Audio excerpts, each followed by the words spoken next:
18 September থেকে 31 October অর্থাৎ এই সময়সীমার মধ্যে দীর্ঘ 36 বছর পর কর্কট রাশিতে মঙ্গল বৃহস্পতির নীচভঙ্গ রাজযোগ তৈরি হতে যাচ্ছে। এই ভিডিওটির মাধ্যমে নাক্ষত্রিকভাবে আমি পরিষ্কার তুলে ধরার চেষ্টা করব বাস্তবিক জীবনে আপনি কি ফল পেতে যাচ্ছেন। মেষ রাশিতে 3টি নক্ষত্র রয়েছে, আপনারা জানেন, অশ্বিনী নক্ষত্র, ভরণী নক্ষত্র এবং কৃত্তিকা নক্ষত্র। নক্ষত্র পরিবর্তিত হওয়ার ফলে আপনাদের জীবনে প্রাপ্তি সেক্ষেত্রেও কিন্তু কিছুটা পরিবর্তন ডেফিনেটলি আসবে, এ বিষয়ে কোনোরূপ ডাউট নেই। সামগ্রিক যে রাশিফল বা গোচর ফলের ভিডিও হয় সেখানে একটা স্টোরি টেলিংয়ের মাধ্যমে বিষয়টিকে বর্ণনা করার চেষ্টা করা হয় যাতে করে বিষয়টি শ্রুতিমধুর লাগে। এবং আরও একটা বিষয়, শুভ ঘটনাগুলিকে হাইলাইট করার চেষ্টা, সেটিও ম্যাক্সিমাম অ্যাস্ট্রোলজারের দ্বারা করা হয়, কারণ ভালো ভালো কথা শুনতে আপনাদের ভালো লাগে। কিন্তু এই ভিডিওটিতে না তো কোনো স্টোরি টেলিংয়ের মাধ্যমে আমি আপলোড করার চেষ্টা করব, না কোনো বিষয়কে আমি হাইলাইটেড করার চেষ্টা করব, সেটা শুভ হোক অথবা অশুভ হোক। বাস্তবিক জীবনে আপনি যে ফল পেতে পারেন সেটাই কিন্তু তুলে ধরার চেষ্টা করব। সুতরাং ভিডিওটি যারা দেখতে শুরু করেছেন অত্যন্ত মনোযোগ সহকারে শুনবেন এবং আমি বেশ কিছু তারিখ অনুযায়ী কিছু প্রেডিক্ট করার চেষ্টা করব, সেগুলি প্রয়োজন হলে কাগজ কলমে লিখে রাখতে পারেন। চলে আসবো মূল আলোচনায়। তাহলে এই রাজযোগটি 18 সেপ্টেম্বর থেকে 31 অক্টোবর এই সময়সীমা পর্যন্ত বিস্তৃত থাকছে। মেষ রাশি সাপেক্ষে দেবগুরু বৃহস্পতি এবং মঙ্গল কোন বিষয়গুলির প্রতিনিধিত্ব করে এটা সবচেয়ে আগে জানতে হবে। মেষ রাশির অধিপতি গ্রহ হচ্ছে মঙ্গল, আর রাশির অধিপতি গ্রহ থেকেই সাধারণতভাবে তার ব্যক্তিত্ব, কাজ করার ক্ষমতা, মানসিকতা, এই সমস্ত কিছুর বিচার হয়, অর্থাৎ লগ্নকে বাদ দিয়ে কোনো কিছুরই বিচার হয় না। সেক্ষেত্রে বলতে গেলে মেষ রাশির জন্য মঙ্গল অত্যন্ত গুরুত্বপূর্ণ গ্রহ, এ বিষয়ে কোনোরূপ ডাউট নেই। এখন বৃহস্পতি সে আপনার নবম ভাব এবং দ্বাদশ ভাবের অধিপতি গ্রহ। নবম ভাব থেকে আমরা সৌভাগ্য, পিতৃত্ব, উচ্চশিক্ষা, বিদেশ ভ্রমণ, আর দ্বাদশ ভাব থেকে হসপিটালিটি, মোক্ষ, দান, এই সমস্ত বিষয়গুলির বিচার করি। এবং এই যে যোগ, এই যোগটা তৈরি হচ্ছে কর্কট রাশিতে, অর্থাৎ মেষ রাশির সাপেক্ষে দেখলে 4 নম্বর ঘরে এই যোগটি তৈরি হচ্ছে। 4 নম্বর ঘর থেকে আমরা সাধারণ স্তরে মানসিকতা, মানসিক শান্তি, মাতৃসুখ, প্রাইমারি লেভেলের এডুকেশন, কর্মক্ষেত্র, এই বিষয়গুলিকে কিন্তু অনেকাংশে দেখে থাকি। যদিও কর্মক্ষেত্র 10 নম্বর ঘর থেকে দেখা হয়, কিন্তু 7 নম্বর ঘরে বৃহস্পতি এবং মঙ্গল অবস্থান করলেও সপ্তম দৃষ্টি দিয়ে 10 নম্বর ঘরকে দেখবে, তাহলে ইনডাইরেক্টলি 4 নম্বর ঘর থেকেও কিন্তু কাজের জায়গাটির বিবেচনা করা হয়। তাহলে এখন আমরা সামগ্রিকভাবে রাজযোগ, এই রাজযোগটিকে নীচভঙ্গ রাজযোগ কেন বলা হচ্ছে, তার কারণ কর্কট রাশিতে মঙ্গল সে নীচ ক্ষেত্রগত হয় এবং বৃহস্পতি সে উচ্চ ক্ষেত্রগত হয়। শাস্ত্রে বলছে যখন একই রাশিতে একটি নীচ ক্ষেত্রগত গ্রহ এবং একটি উচ্চ ক্ষেত্রগত গ্রহ একসাথে অবস্থান করে তখন নীচভঙ্গ রাজযোগ তৈরি হয়, যা 18 সেপ্টেম্বর থেকে তৈরি হচ্ছে, থাকবে 31 অক্টোবর এই সময়সীমা পর্যন্ত। এবারে এই যে দীর্ঘ সময়, এই দীর্ঘ সময়ে কি প্রত্যেক দিনই আপনারা শুভ ফল পাবেন? দেখুন, 18 সেপ্টেম্বর কর্কট রাশিতে মঙ্গল প্রবেশ করছে, সুতরাং তার ডিগ্রিগত দিক দিয়ে 1 থাকবে। আবার এই সময়সীমায় বৃহস্পতি সে 22 ডিগ্রিতে অবস্থান করবে, তাহলে ডিগ্রিগত দিক দিয়ে কিন্তু অনেকটাই ফারাক এটা আমরা দেখতে পাচ্ছি। তাহলে 1 তারিখ থেকে এই রাজযোগটি তৈরি হলেও 1 তারিখ থেকেই যে আপনারা 100% রেজাল্ট পাবেন এইরূপ ভাবার কোনোরূপ কারণ নেই। এবারে আলোচনা করব নক্ষত্র সাপেক্ষে আপনারা কি কি পরিণাম পেতে যাচ্ছেন। দেখুন, মেষ রাশিতে শুরুতেই রয়েছে অশ্বিনী নক্ষত্র, অর্থাৎ 1 নম্বর নক্ষত্র, আর মঙ্গল সে কিন্তু 7 নম্বর নক্ষত্রে প্রবেশ করবে। কর্কট রাশিতে 7 নম্বর নক্ষত্র মানে হচ্ছে পুনর্বসু নক্ষত্র।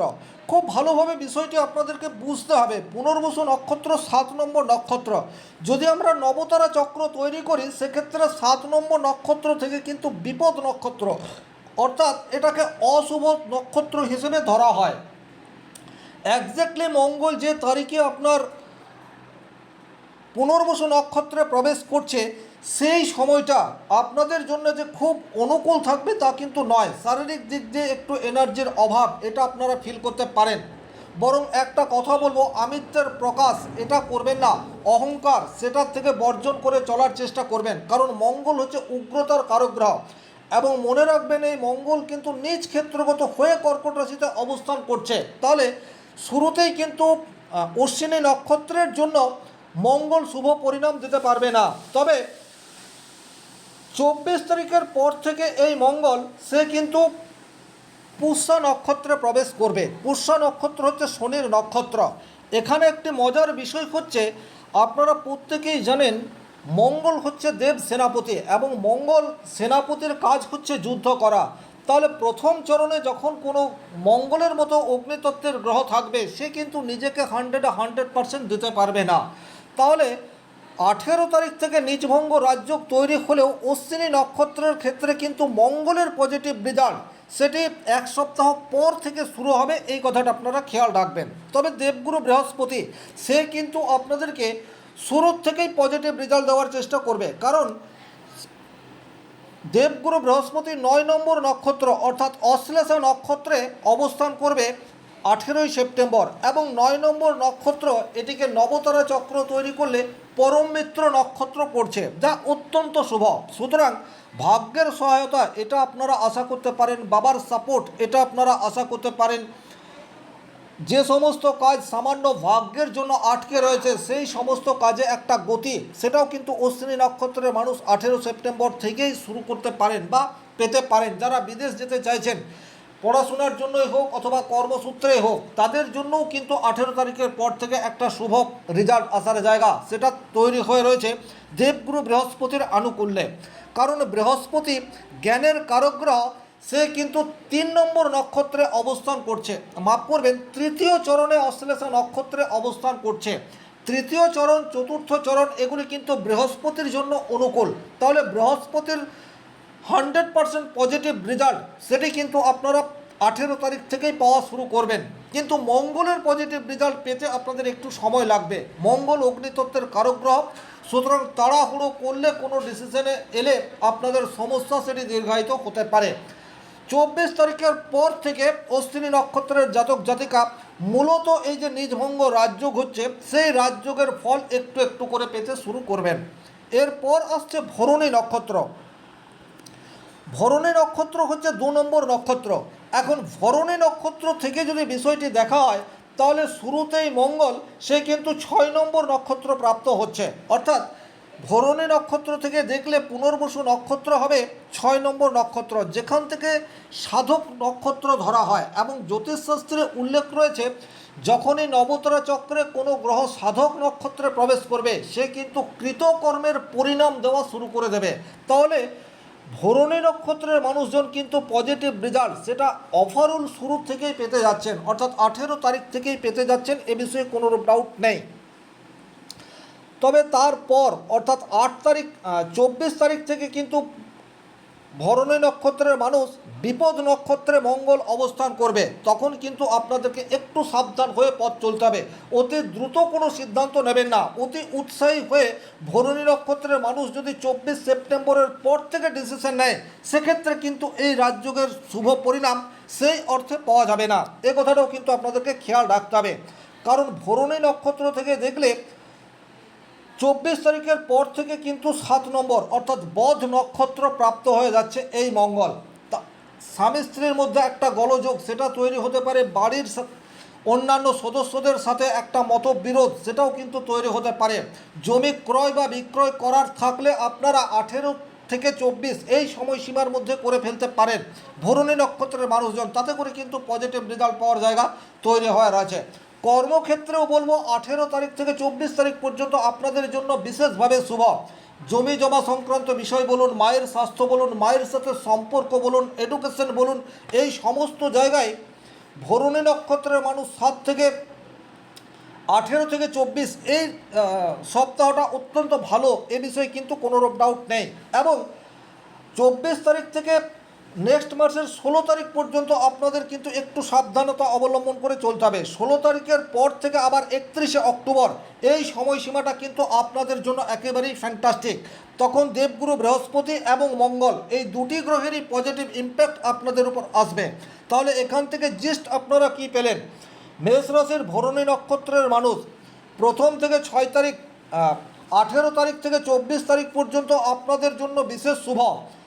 তারপর কিন্তু 16 তারিখ থেকে 31শে অক্টোবর পর্যন্ত আপনারা রাজযোগের পূর্ণ ফল এটা আশা করতে পারেন। তাহলে 16 সেপ্টেম্বর থেকে 24 সেপ্টেম্বর থেকে 16 অক্টোবর এই সময়সীমাটা রাজযোগের ফল আপনারা ততোধিক পাবেন না, এই কথাটাও কিন্তু খেয়াল রাখতে হবে।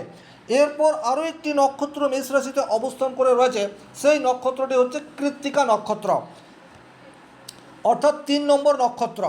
মেষ রাশির 3 নম্বর নক্ষত্র ধরে দেখলে মঙ্গল কিন্তু 7 নম্বর নক্ষত্র অর্থাৎ পুনর্বসু নক্ষত্রতে প্রবেশ করছে, যা আপনার নক্ষত্র থেকে দেখলে নবতারা চক্রে 5 নম্বর নক্ষত্র প্রাপ্ত হচ্ছে। 5 নম্বর তারা অর্থাৎ এখানে প্রত্যরী বা শত্রুতা এই বিষয়টাকে ইন্ডিকেট করছে। তাহলে মঙ্গল এখানে প্রবেশ করা মাত্রই কিন্তু বাড়ির মানুষের সাথে একটা গোলযোগ হওয়ার জায়গা সেটি কিন্তু তৈরি হতে পারে। হায়ার এডুকেশনের ক্ষেত্রে কিছুটা গোলযোগ বা কনসেন্ট্রেশনের অভাব এটাও কিন্তু আপনারা ফেস করতে পারেন। এই দুটি জায়গা আপনাদেরকে খেয়াল রাখতে হবে। মায়ের সাথে সম্পর্কের অবনতি, বাড়িতে আপনার কথা শোনার লোকের অভাব সেটি কিন্তু শুরুতেই আপনারা ফেস করবেন। যদিও দেবগুরু বৃহস্পতি আপনার পক্ষে থাকছে, কিন্তু আপনার রাশির অধিপতি গ্রহ হচ্ছে মঙ্গল। মঙ্গল যখন আপনাকে পজিটিভ রেজাল্ট দেবে তখন কিন্তু আপনি এই রাজযোগের পূর্ণ ফল সেটা প্রাপ্ত হবেন। তাহলে মঙ্গল আপনাকে পরিণাম দেওয়া শুরু করবে 24 তারিখের পর থেকে, কারণ 24 তারিখ থেকে 16 অক্টোবর এই সময়সীমাটাই মঙ্গল আপনাদের জন্য অর্থাৎ কৃত্তিকা নক্ষত্রের জন্য 6 নম্বর তারা প্রাপ্ত হচ্ছে, অর্থাৎ সাধক তারা প্রাপ্ত হচ্ছে। এই জায়গাটি কিন্তু ভীষণ রকম গুরুত্বপূর্ণ। তাহলে কৃত্তিকা নক্ষত্রের মানুষ 24 সেপ্টেম্বর থেকে 10 অক্টোবর এই সময়সীমা পর্যন্ত এই যে নিজভঙ্গ রাজযোগ তৈরি হয়ে রয়েছে তার পূর্ণ সুফল পাবেন, এই বিষয়টিতে কিন্তু কোনো রকম সন্দেহ নেই। তারপরে বৃহস্পতির সাপোর্ট আপনার থাকছে, অর্থাৎ যে বিষয়টা আমি বলতে চাইছি, এই যে নিজভঙ্গ রাজযোগ তৈরি হয়ে রয়েছে তাতে 18 তারিখ থেকে 31 তারিখ এই সমগ্র টাইমটিতেই বৃহস্পতির পূর্ণ সাপোর্ট এটা আপনারা পাবেন। কিন্তু মঙ্গলের সাপোর্ট সব সময় আপনাদের পক্ষে থাকবে না, কারণ মঙ্গল যেমন যেমন এক একটা নক্ষত্র চেঞ্জ করবে ঠিক সেই রকমভাবে আপনাদের নবতারা চক্রে মঙ্গলের অবস্থান সেটিও পরিবর্তিত হবে। আর এই পরিবর্তন আপনাদের জীবনেও কিন্তু মেজর কিছু পরিবর্তন সেটি নিয়ে আসবে। আক্ষরিক অর্থে যে কোনো রাজযোগ সেটা সব সময় বা প্রত্যেকটা দিন প্রত্যেকটা মানুষকে একই রকম ফল দেয় না। এই বিষয়টি আমি এই ভিডিওটির মাধ্যমে ক্লিয়ার বর্ণনা করার চেষ্টা করলাম। ভিডিওটি ভালো লাগলে অবশ্যই লাইক করবেন, কোথাও কোনো প্রশ্ন বা সংশয় থাকলে কমেন্ট বক্সে লিখে জানাবেন, আর চ্যানেলে নতুন হয়ে থাকলে সাবস্ক্রাইব করে পাশে থাকা অল নোটিফিকেশন বেল আইকনটি প্রেস করে দেবেন। ব্যক্তিগতভাবে নিজের জন্মকুণ্ডলী বিচার করতে চাইলে স্ক্রিনে দেওয়া নাম্বারটি সংগ্রহ করে যোগাযোগ করতে পারেন। ভালো থাকুন, সুস্থ থাকুন, ধন্যবাদ।